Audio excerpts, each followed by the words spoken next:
Olá, assombrados! Eu sou Ana Paula e vou contar um relato para vocês neste tipo ao vivo de hoje. E aí, tudo bem? Espero que esteja tudo bem. Já vou pedindo para você deixar o seu like, não esquecer de fazer uma visitinha lojassombrada.com.br. Lá você encontra diversas camisetas que brilham no escuro, tem roupas da moda feminina também, roupas top de linha, de alta qualidade lá na Loja Assombrada, tá bom? E não se esqueça também que os relatos ao vivo são agora às 9 horas da noite, de segunda a quinta-feira, às 9 horas da noite, não mais às 10, tá bom? Bom, vamos lá então ao relatito de hoje. Não é um relato muito longo, não, tá bom?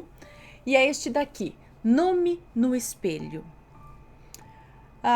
Olá, Ana Paula e assombrados. Como disse no relato que enviei anteriormente, tenho muitos relatos a contar. Coisas que já aconteceram comigo ou que alguém me contou. E agora, peraí, eu não sei se é fulano ou fulana. Não sei, gente. É moça. É uma moça. Tá. Então, coisas que já aconteceram comigo ou que alguém me contou. Tentarei ir me lembrando dos detalhes de cada um deles para ir enviando ao canal de vocês, do qual sou super fã. Muito obrigada. Vamos ao relato de agora. Não se preocupe que os nomes de pessoas e lugares já estão todos trocados. Esse caso aconteceu com o meu irmão. Eu já sabia alguma coisa a respeito do acontecido, mas não recordava de detalhes. Mas ontem meu irmão dormiu aqui comigo em casa e eu apresentei o canal. Coloquei alguns relatos para ele assistir. Depois disso, ficamos conversando sobre os relatos, assim como eu, meu irmão é muito espiritualista e a gente se identifica muito também por isso. Além de irmãos, somos grandes amigos. Isso aconteceu em outro estado, onde morávamos na época.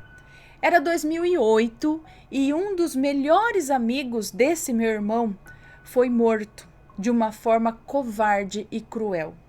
Foi um latrocínio e passaram-se 12 dias até que o corpo dele fosse encontrado, numa região de mata, na área rural da cidade onde tudo aconteceu.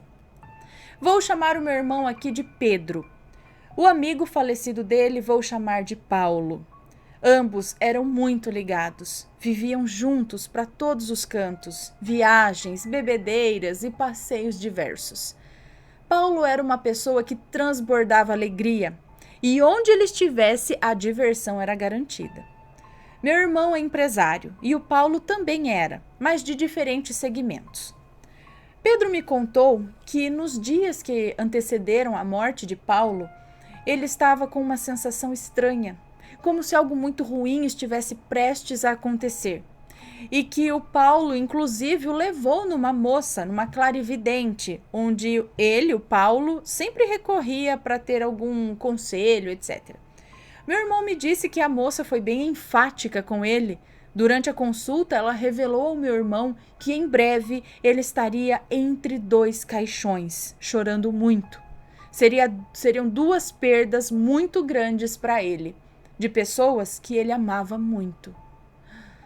Meu irmão me disse que saiu de lá ainda pior, até porque na época nossa mãe estava com uma enfermidade na cabeça que estava demorando a cicatrizar devido a ela ser diabética. Ele pensou logo nela e se apavorou. E foi o Paulo quem tentou acalmá-lo, pedindo a ele que não se impressionasse tanto e que ele até nem deveria tê-lo levado lá, se soubesse que ele ficaria ainda mais abalado com a vidência da moça, né? Bom, os dias se seguiram e aquela angústia no coração do meu irmão não desaparecia. A preocupação com a nossa mãe, graças a Deus, foi tranquilizada com a recuperação da enfermidade que a acometia. A mãe do Paulo, que se não me engano já era bem idosa, ela acabou falecendo nesse período.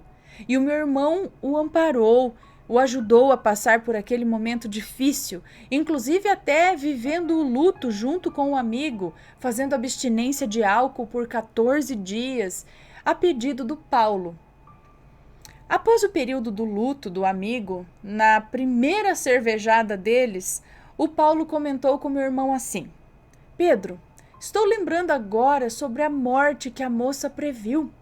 Era a morte da minha mãe. Então, ela acertou, né?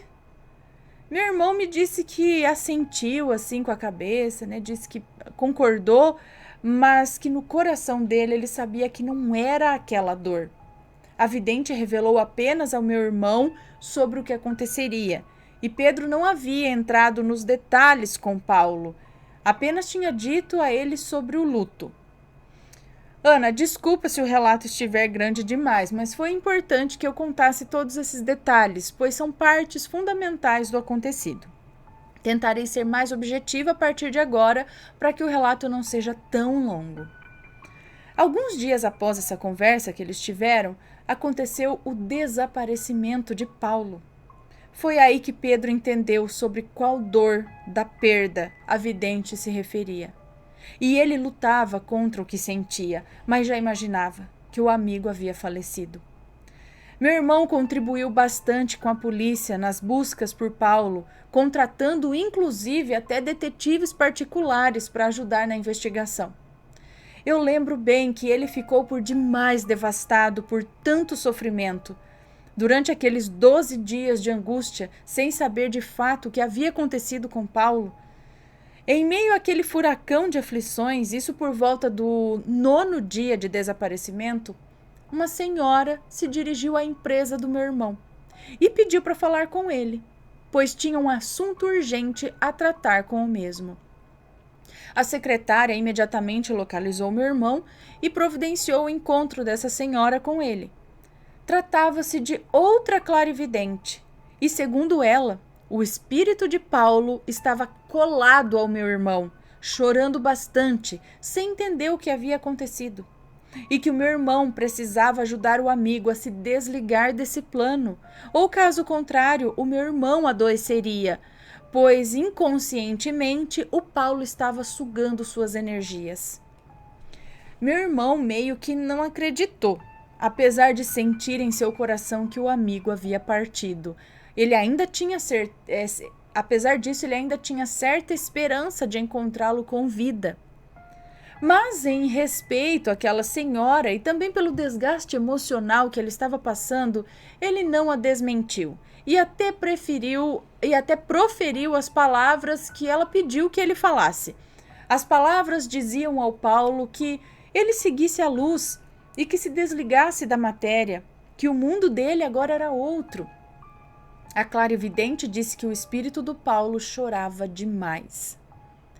Antes do corpo de Paulo ser encontrado em uma das buscas, já era bem tarde da noite e a equipe estava numa cidade do interior do estado, para onde surgiram pistas que o carro roubado de Paulo passara.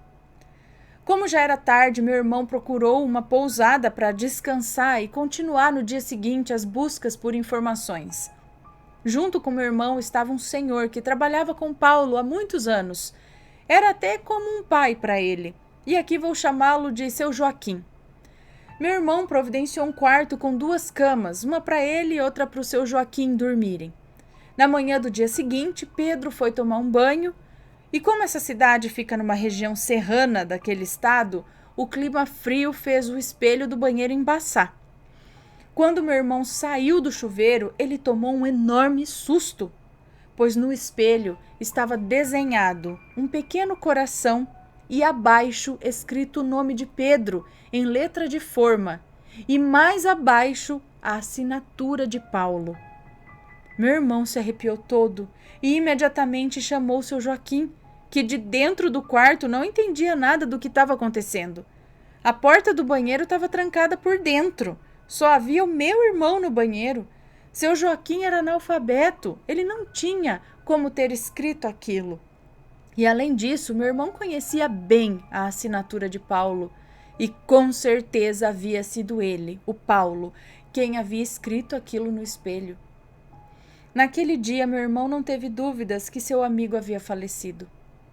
Meu irmão me contou várias experiências em sonhos que ele teve após a morte de Paulo, mas não irei relatar tudo aqui hoje, para que não fique mais extenso do que já está. Mas irei contando aos poucos, até porque preciso coletar mais detalhes com meu irmão. Há 1 ano após a morte de Paulo, um outro grande amigo do meu irmão também faleceu. E foi aí que aconteceu o luto duplo. a visão dos 2 caixões que a vidente falou para ele. Espero que meu relato não tenha sido cansativo. Tentei resumir o máximo possível. Um beijo, Ana, Matheus e a todos os assombrados. Espero que esse relato seja mais uma prova que a amizade e o amor sobrevivem à morte do corpo físico. Beijos. Um beijo para você. Muito obrigada por compartilhar, você e o seu irmão, né, essa história com a gente. Então, ele deixou no espelho um coração escrito Pedro, né? Tipo, um sinal de que ele estava agradecendo, ou de que ele amava o amigo. E a assinatura dele, foi ele que deixou aquilo lá. Gente, que interessante. Imaginem só. Você sair do banho e ver que foi deixado um recado ali no espelho pelo seu amigo, que agora ele tinha certeza que havia realmente falecido. Bom, espero que ele tenha, após isso, talvez isso também tenha sido o recado de que ele escutou as palavras que a clarividente lá pediu para que o Pedro proferisse, para que o amigo encontrasse a luz. Talvez ele tenha realmente escutado, tenha feito isso e só deixou aquele último recado para agradecer e dizer que estava seguindo em frente, né? Bom, se você tem uma história parecida, manda pra gente. Deixa aqui os seus comentários, sempre com muito respeito. Muito obrigada a todos e a gente se vê no próximo relato. Beijos e fui! Tchau, tchau!